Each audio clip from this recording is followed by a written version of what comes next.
I'm all about the backstory.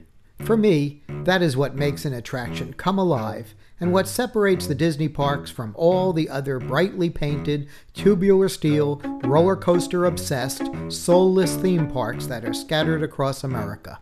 Oh yeah, and Disney has these. And so it is with great enthusiasm that I rise early, have my usual healthy breakfast, and board the first available bus from Old Key West to Disney's Animal Kingdom, where I hot-foot it to my favorite area, where they don't celebrate live animals, they celebrate dead ones.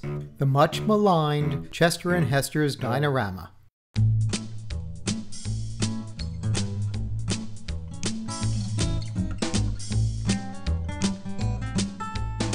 My idea of a really good time is searching for and finding those tiny details that tell the story of what I'm about to experience and allow me to pretend that I'm someplace magical and not another giant corporate cash cow.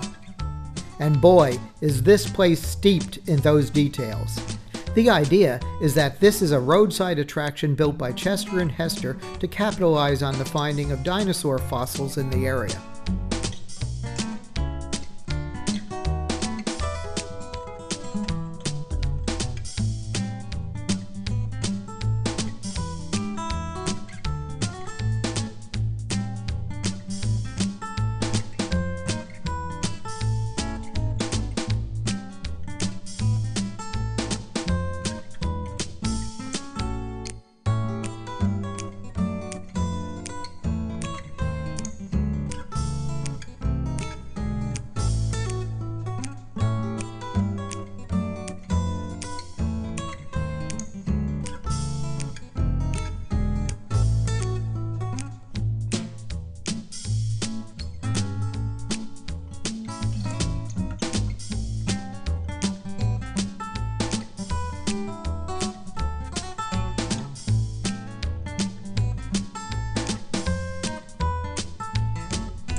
By the way, they used to have characters here. The costumes were, like everything else, supposed to look homemade.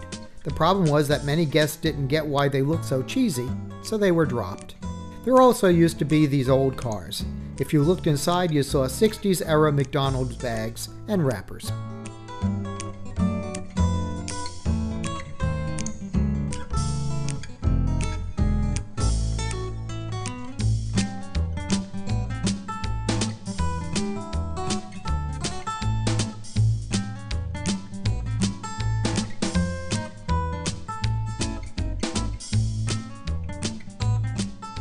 Some might argue that Dinorama is all backstory and no content, and that's a fair point.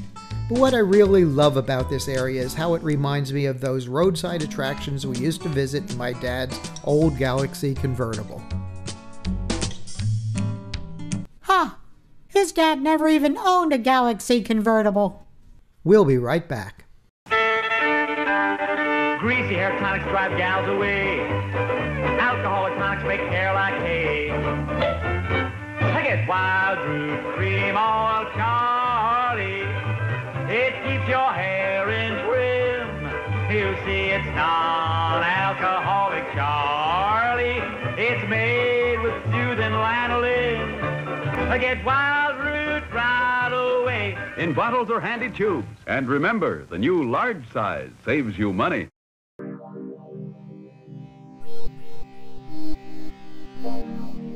After stopping to watch Divine for a bit, we left Animal Kingdom, and we made our way to downtown Disney to have lunch at Wolfgang Puck Express.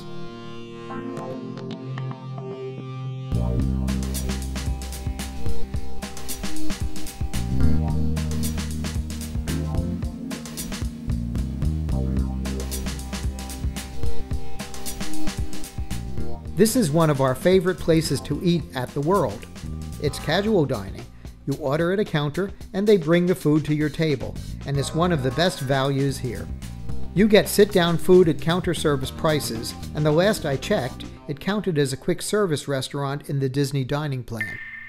Then on to our next adventure, Characters in Flight.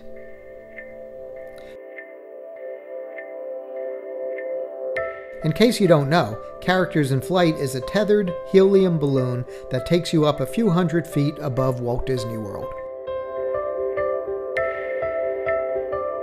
There's surprisingly little to see from up here.